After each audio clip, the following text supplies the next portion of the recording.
Hello, hello, my friends. Happy Monday. Happy Whiteboard Monday. Anyone that loves a good hoodie during fall, drop a 1 in the comments. I got this new hoodie. I'm in love. Cropped hoodies. It's where it's at. That's all I'm going to say. So I'm going to give just a few seconds for people to hop on. Everyone watching on the replay, thank you so much for hopping on. Let me know where you're watching from.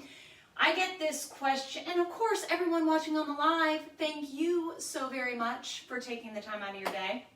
Okay, protein is a big question mark for many people. And it was for myself because I fell victim to all the marketing out there. Okay, you hear from all the supplement companies about the fact that you need to consume at least 1.5 grams of protein per pound body weight in order to build muscle, lose fat, yada, yada, yada. If any of you guys have heard all the things about the more protein, the better in terms of weight loss, muscle gain, drop a 2 in the comments because I could drop 2s all day long before I started researching myself. So I want to share a couple studies with you.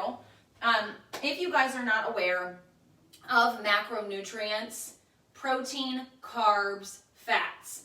Those are macronutrients. So if you hear that people are counting macros, that's what they're counting. And they're staying within ranges according to whoever told them where they need to stay, depending on what their body weight is and what their percentages are. So they know like how many grams they need to hit their macros.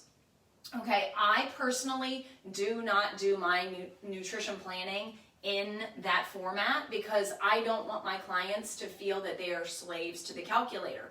I myself have never macro counted, nor will I ever, because I don't, again, want to be a slave to the calculator. I don't want to have to stop before I consume something, plug it in, and see if I'm still within the range.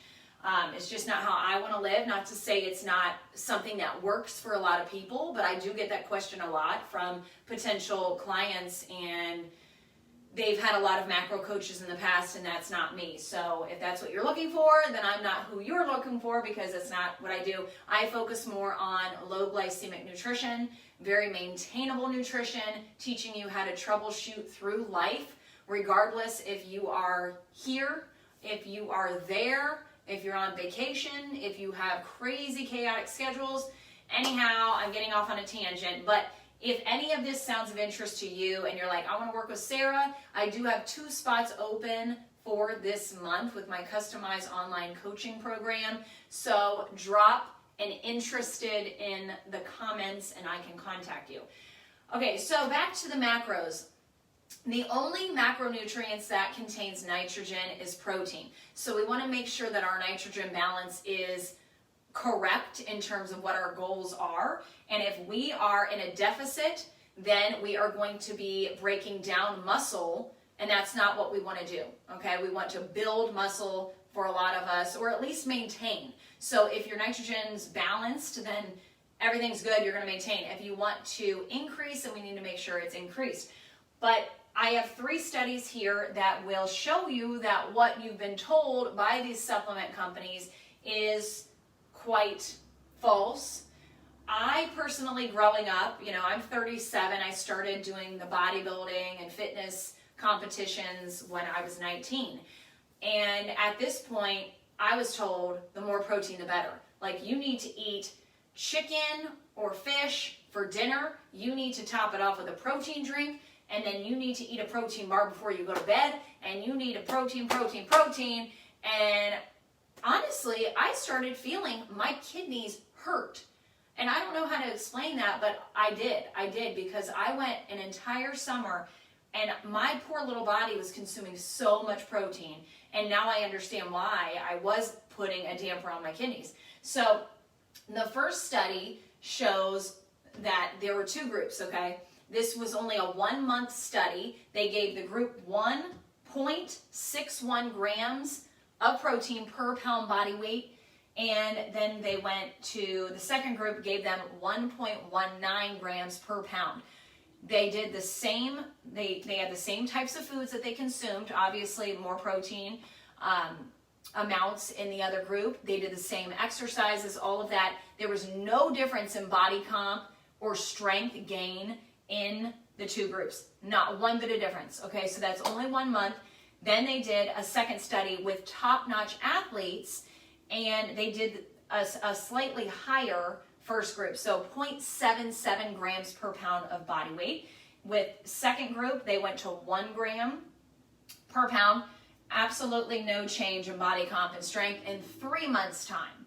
So then they're like, okay, well, you know, these bodybuilders, they're the ones that really have the need, the desire to grow. So do they really need all the protein? So this was a study, I believe, and I didn't write it down. I think it was a 3 or a 6 month study. Anyhow, they figured out that there was absolutely no difference. And the only, like until they got to 0.82. So that is the required amount of protein per pound. So this is grams per pound of body weight in order to gain muscle mass, maintain muscle mass, and start growing. Okay, so anything above that within range is going to be okay, but you don't want to go too far outside of that because your body is just going to use that as waste, and it can work to your disadvantage because overconsumption of this can lead to a lot of issues. You can get high blood pressure because of your blood volume going down, so you're increasing the viscosity of your blood, therefore it can make your blood pressure go up. And then also kidney stones. Kidney stones can develop too down the road. Obviously when you're young, you're just like, oh, I want to support these product lines. I'm an ambassador. I can make money, or I can get free product, and I'm going to keep chugging because I'm making the money, or whatever it is. But you guys, you don't need that much protein. It's just not beneficial. It's not needed nor beneficial, especially when you are going way above the ranges, okay? So yes, if you're still within, you know, a little bit over 1 gram, that's fine. But a lot of people are consuming like 2 to 3 grams per pound body weight. I mean, I've heard some crazy, outrageous crazy, outrageous stories with people that are consuming like well over double their body weight. So it's not needed, and I don't know, but it is a problem, and I think it's because marketing is so darn good, and these supplement companies, it's a multi-billion-dollar industry, and there are some products that are beneficial, yes, but again, I honestly feel that supplements should be just that. They should not be like in addition, well, they should be in addition, they should be supplemental, but they shouldn't be added to. Like if you're going to eat protein, then eat your protein within, you know, with the food.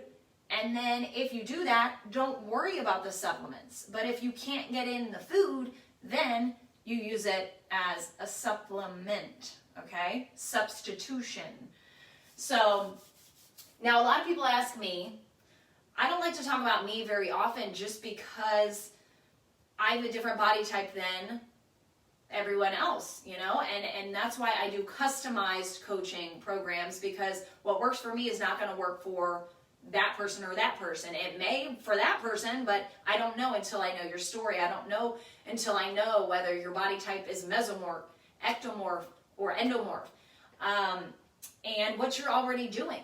So when people ask me how much protein, because they see I'm lean, they see that I have muscle, and I do intermittent fasting just like I teach my clients. I typically only eat 2 times a day, okay?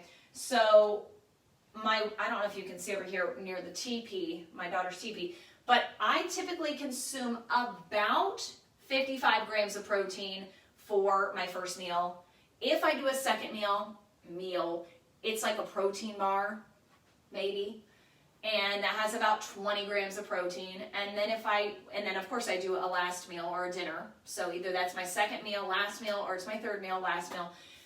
About 55 grams too. I wouldn't say I ever go above that. So that's 110, no more than 130. I mean, and I weigh 128. So I'm never consuming more than 1 gram per pound, but typically I'm less than that. Typically, and with this calculation at being 0.82 grams per pound, I would be at 102. So you see, on most days, I'm between 100 and 110. So, I don't know. I just wanted to shed light to that and let you guys know that you could probably save a lot of money and calories if you just backed off a little bit on the protein and increased your healthy fats. Healthy carbs are very good too, but depending on your body type, you want to make sure that your macro balance is different. And again, I always calculate my clients' plans according to their macro range, I should say. I never give exact numbers, and I never tell any of them to worry about the numbers. I personally calculate, and then I come up with the plans accordingly, but I give them options, and I say, follow these, and then listen to your body. Don't overeat. When you're full, and when you're content, you're not overly full. But yes, it's more of an intuitive eating meets educational, low glycemic, intermittent fasting plan that you can do forever. Okay, so I have rambled on and on and on. If you guys have any specific questions, please let me know, and I can give you more information.